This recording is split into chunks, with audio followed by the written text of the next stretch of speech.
पाठ दूसरा, शह और मात। गांव का एक बूढ़ा चौधरी लकड़ियों से भरी गाड़ी लेकर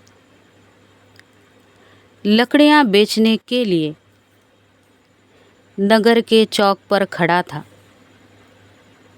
तभी चौधरी की गाड़ी को नज़र भरकर देखने के बाद एक सेठ ने पूछा, बाबा, गाड़ी का क्या लोगे? चौधरी ने कहा, एक दाम बता दूं? पूरे 5 रुपए लूँगा, कमी बेशी मत करना। सेठ ने कहा, बाबा, तुमने कहा है तो गाड़ी के पूरे 5 रुपए ही दूंगा। चलो जल्दी करो, हवेली तक चलो। चौधरी बैलगाड़ी लेकर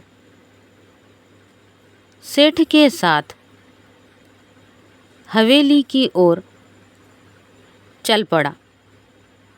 वहां पहुंचकर सबसे पहले चौधरी ने गाड़ी में जुते बैलों की गर्दन से जुआ हटाया। फिर गाड़ी में रखी तमाम लकड़ियां उतार कर आंगन में रख दी। सेठ ने खुशी खुशी जेब से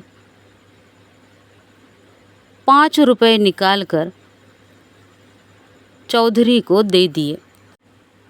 रुपए लेकर चौधरी अपने बैलों को फिर से गाड़ी में जोतने लगा तो सेठ गरज कर बोला, खबरदार, गाड़ी और बैलों को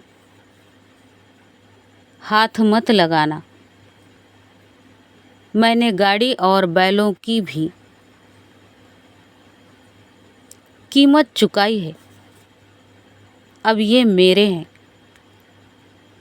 चौधरी अचंभित होकर बोला, पर मोल तो लकड़ियों। सेठ बीच में टोकते हुए बोला, जरा याद करो, मैंने कहा था कि गाड़ी का क्या लोगे?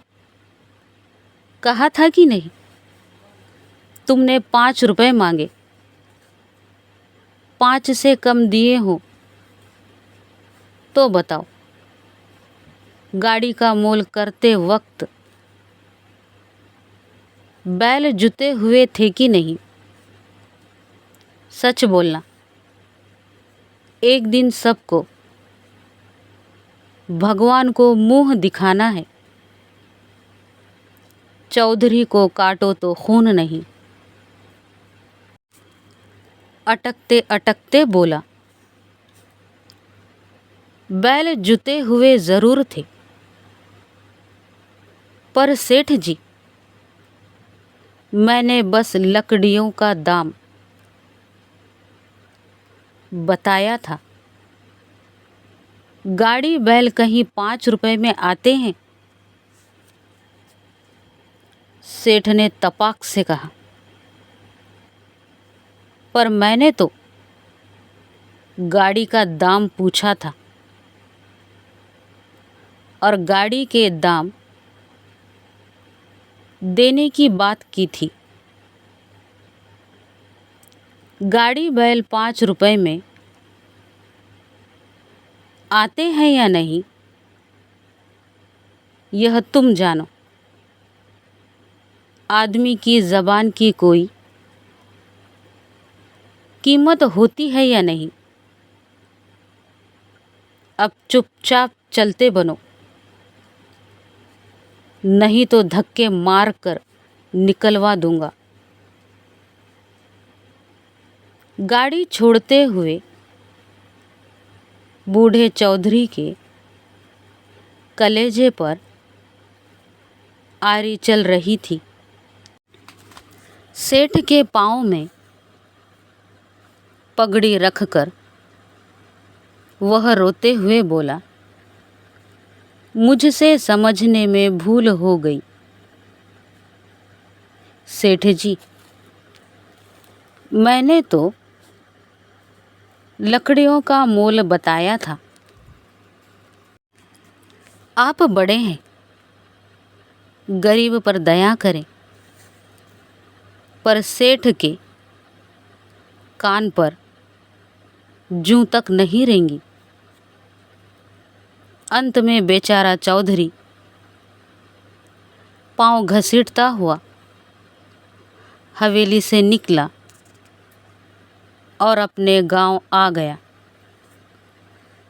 घर पहुंचते ही बड़े बेटे ने पूछा, बाबा, बैलगाड़ी कहाँ है? रास्ते में खराब हो गई क्या? बहुत तकलीफ हुई होगी। बूढ़े चौधरी ने बेटे को सारी बात बताई। चौधरी के 4 बेटे थे। सारी बात सुनकर उनकी आंखों में खून उतर आया। तीनों बड़े बेटों ने सेठ की ईंट से ईंट बजाने का निर्णय कर लिया। पर सबसे छोटा बेटा कुछ और ही सोच रहा था। वह बोला, मैं उससे अकेला ही निपट लूँगा। आपको कुछ करने की आवश्यकता नहीं पड़ेगी। कल मुझे दूसरी गाड़ी में लकड़ियाँ ले जाने दो। सेठ को उसकी ज़बान से ही बांधूंगा। उसी का तराजू, उसी के बाट और उसी के भाव से